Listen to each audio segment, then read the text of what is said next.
great to be joined by Ed Miliband and Ed Balls. And look, with all the Tory and political attacks on you, this was the first time in the campaign you'll enjoy having the sun on your back, Ed, I'm assuming. Look, so much of this debate about Scotland's place in this election has focused on how it will impact on the politics in the rest of the UK, rather than the people of Scotland. But it's what is sometimes overlooked is the impacts on jobs, our economy, our public services and our pensions of millions of Scots and what's at stake in this campaign. And Labour's approach is straightforward. Scotland succeeds when working families succeed. So we're determined to help working class Scots with higher wages, a growing economy, regular hours and a lower cost of living. To abolish the bedroom tax, to end the arbitrary Job Centre Plus sanctions and end the need for food banks across Scotland. And we've determined to end this Tory austerity, which is failing Scotland and has failed even in its own standards of balancing the books. Turning to, of course, Scottish politics and the contest here, of course, the SNP went into this contest promising more powers and less austerity, when in truth their version of more powers will mean Scotland become the victim of even more austerity. So for weeks, we've been attempting to get the SNP, of course, to support their own policy and talk about their own policy of full fiscal autonomy. For weeks, including an embarrassing question time in the Scottish Parliament last week when the First Minister couldn't bring herself even to commit herself and the SNP MPs to vote for their own policy of full fiscal autonomy and the abolition of the Barnett formula, which would be about cutting Scotland off from taxes raised across the rest of the United Kingdom and withdrawing from the UK pensions and the UK benefits system. It was only on Wednesday night, in the leaders' debate, that Nicola Sturgeon finally admitted to her own policy. This was followed by one of her own ministers admitting they didn't challenge the cost of full fiscal autonomy, as identified as £7.6 billion by the IFS. On Wednesday, they finally owned up to their policy. On Thursday, they acknowledged the cost of their policy, and now Scotland wants to make sure that they own the consequence of their policy. Because there are three reasons why this is the worst time in Scotland's modern fiscal history to be suggesting that we should remain in the UK, but to give up on the transfer of funding from around the UK. First, because of our relative fiscal position, which is worsening compared to the rest of the UK, with our deficit projected to be double that of the UK as a whole as a share of GDP. The second reason everyone knows about is because of oil revenues. Even when the price of oil rebounds, it is now on a gradual decline. The Nationalists have now been forced to admit that their revenue projections, which their policy of fiscal autonomy in the UK is based upon, was out by a factor of 10 when it came to oil. But still, they haven't changed their mind. It begs the question, if they won't change their minds when they're wrong by a factor of 10, how wrong do they have to be on oil before they acknowledge that the experts in the rest of Scotland were right? And thirdly and finally, breaking away from Barnett and the UK's social security system makes no sense now because our population is ageing faster than the population of the rest of the United Kingdom. Full fiscal autonomy means collecting and spending only those taxes that we raise in Scotland and cutting ourselves off from taxes, national insurance and income tax raised in the rest of the UK. As we already know, the UK's pension system is funded by UK taxpayers. Pension contributions for today's pensioners are paid in real time by today's workers. If Scotland removes ourselves from the UK tax system, we remove ourselves from the UK pension system. To suggest that we can have full fiscal autonomy and the UK pension system is to suggest that English, Welsh and Northern Irish workers should continue to pay for Scottish pensions and Scottish pensioners, when we have stopped ourselves contributing in to the pooling and sharing of resources across the UK. That argument is to ask the rest of the UK to share the risk, while we refuse to share in the resources. Full fiscal autonomy abolishes the guarantee of the existing of the UK state pension here in Scotland. So these three factors together create a perfect storm, which Scotland would have to weather alone inside the United Kingdom, and turning away every additional pound of resources at the border between Scotland and the rest of the UK. There's a far better and fairer choice for Scotland. Voting Labour not just to end the Tory austerity offered by Cameron, but also to reject the extended austerity offered by the SNP, to use the wealth and resources and talent of people across the whole of the UK to help create the jobs for young people, to offer fresh hope for Scotland's youth, to support our NHS and protect the poorest from cuts. That's what's on offer in this election, and that's why I'm delighted that both Eds are with us today. It's my job, as well as offering these comments, to introduce our main speaker today. Ladies and gentlemen, I'm delighted to introduce the leader of the Labour Party and the next Prime Minister of the United Kingdom, Ed Miliband. Thank you.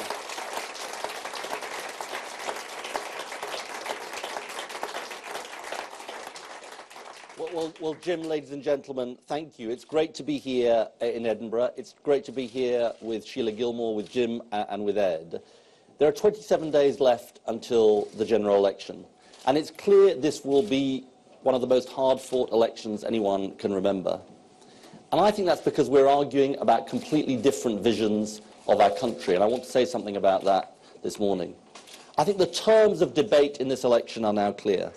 There is the Tory idea, which they have defended again this week, that as long as you take care of a few at the top in our society, the wealth will somehow trickle down to everybody else. That it doesn't matter how wide the gap is between the richest and the poorest, that you can sacrifice the living standards of hard-working people because of hard times. Now, I believe that experiment has been tried over the past 5 years, and it has definitively failed. It's meant working people £1,600 a year worse off. It's meant tax cuts for millionaires while taxes raised for everybody else. It's about choices that have meant that working people have paid the price of hard times. Now, I believe time is up for failed Tory austerity, and we will put an end to it once and for all. And what is becoming clear with 27 days left in this campaign is that desperation is becoming the hallmark of David Cameron and the Tory campaign.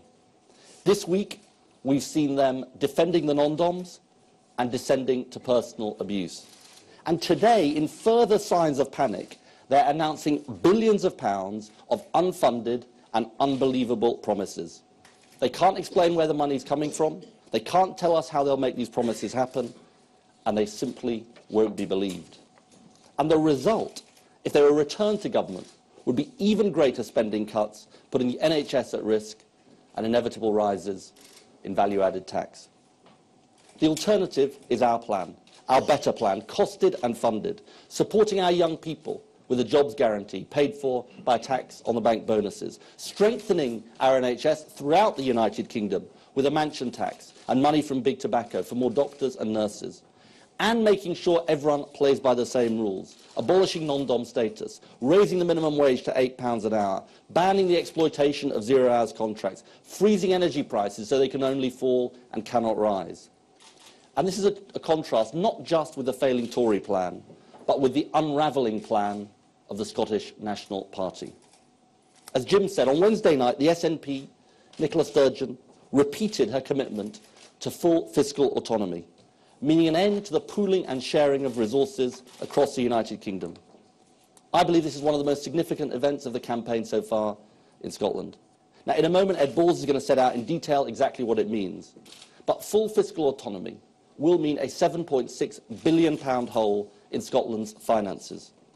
And today I challenge Nicola Sturgeon and the SNP to say how they will fill this £7.6 billion gap, which services will be cut, which taxes will be raised, and what cuts will it mean for pensioners in Scotland when they are taken out of the UK pension system. The SNP claim in this campaign to be proposing no reductions in spending, but in fact they are planning dramatic reductions in spending. They must now come clean. And this goes to the very heart of the choice in this election. I will never sell Scotland short by signing up to the SNP's plans. And I will never sell Britain short by abandoning the pooling and sharing of resources.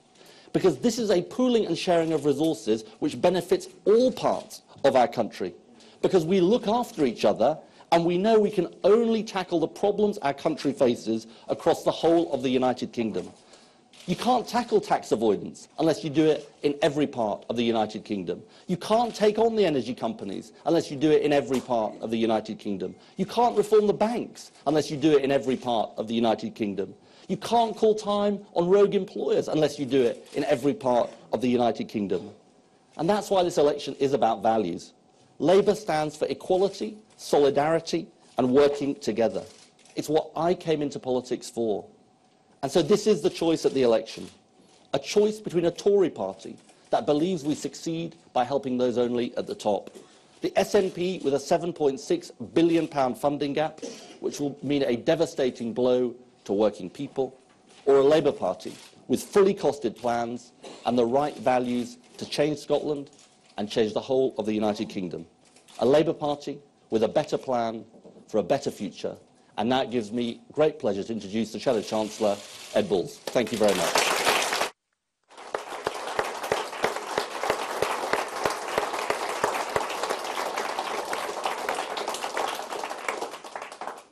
Thank you to Ed. I came to Glasgow a week ago to argue that a vote for the SNP is a vote for continued Tory austerity.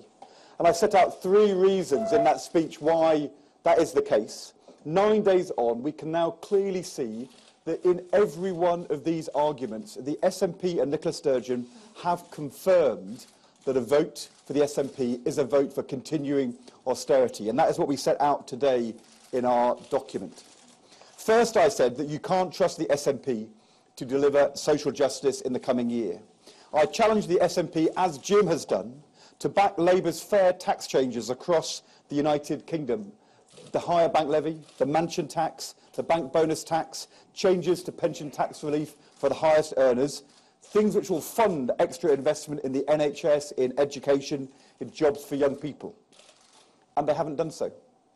I highlighted the fact that as the independent National Institute for Economic and Social Research has confirmed, that despite all the SNP's public demands to end Tory austerity, in fact, Scottish Government documents reveal that the SNP have publicly committed themselves in exchanges between the Scottish Government and the Treasury to a 0 rise in spending in 2015-16. Once again, the SNP have not refuted that truth.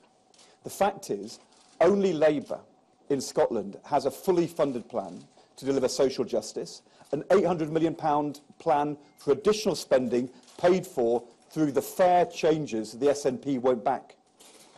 The fact is, whether it's voting against the living wage, cuts to college places, their plans to scrap the block grant, the central mission of the SNP has never been to deliver social justice and make Scotland a fairer place. 9 days on, it's clear you can't trust the SNP to act in the coming year on social justice.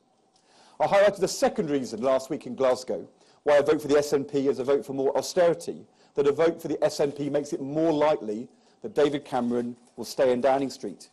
That is the choice Scottish voters face in the general election. Every vote for the SNP is a vote which makes it more likely we'll have a Tory government after the general election and that Tory austerity plans will continue. The fact is that the SNP won't admit, unless Labour wins, we'll get a Tory government back. That may suit the SNP, but that is not fine for the people of Scotland. Because David Cameron and George Osborne are planning, as they set out in the budget, spending cuts in the next Parliament which are deeper than the spending plans we've seen already in the last 5 years. Deeper, risky cuts, which would mean in Scotland a further cut of £1.5 billion a year for the Scottish Government grant if the Tory plans go ahead. Which brings me to the third reason why a vote for the SNP is a vote for continued austerity. On Wednesday night, Jim Murphy finally got Nicola Sturgeon to admit the truth. After all the wriggling, the fact is the SNP are committed now to a fiscal approach for Scotland which rejects the pooling and sharing of resources across the United Kingdom. That doesn't just mean scrapping the Barnett formula, damaging as that would be. fiscal autonomy within the UK means much more. It makes it impossible for Scotland to end Tory austerity. The SNP's proposals, revealed for the first time by the SNP and Nicola Sturgeon this week, would cost billions of pounds for Scotland.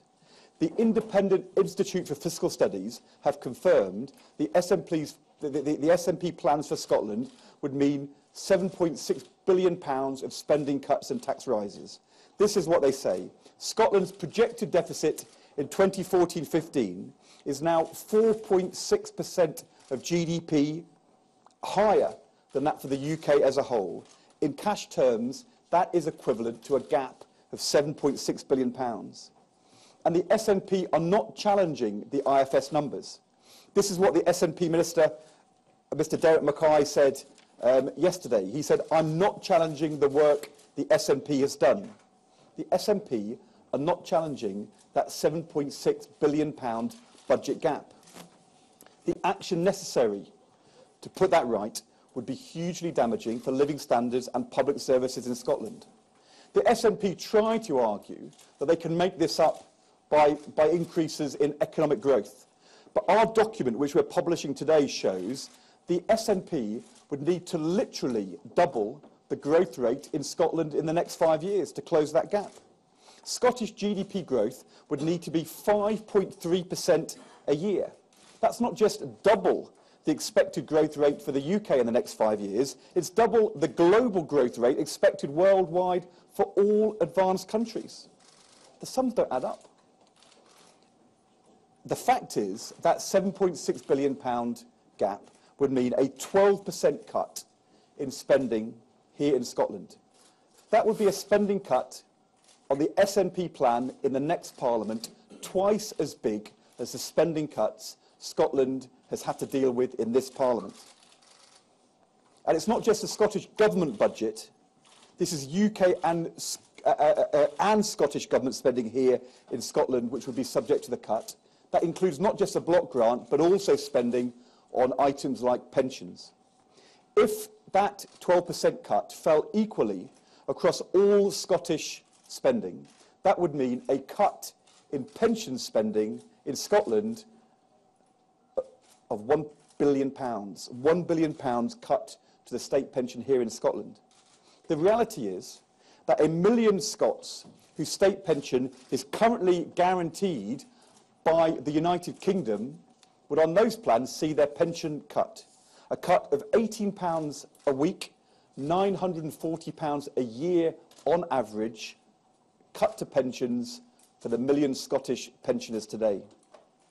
The SNP can't pretend there's some magic route out of this. They've accepted these IFS figures. And our document, which we are publishing today, makes it clear this is about an ideological fixation on fiscal autonomy within or outside the United Kingdom. It is the inevitable consequence of what Nicola Sturgeon said yesterday. It's not full fiscal autonomy with the SNP. It's not full fiscal autonomy, it's full fiscal austerity if the SNP plans go ahead in the next Parliament. The fact is, Jim did this week expose the truth about the SNP plans. Their numbers do not add up, and the SNP plan would mean continuing austerity in the next Parliament. As I said last week, the biggest lie in this general election is the claim that the SNP are the anti-austerity party, when we make clear today full fiscal autonomy, full fiscal austerity. The SNP are the extended austerity party in Scotland in the next Parliament if they get their way. That is why the only way to end Tory austerity in Scotland is by voting Labour in the general election. Thank you very much.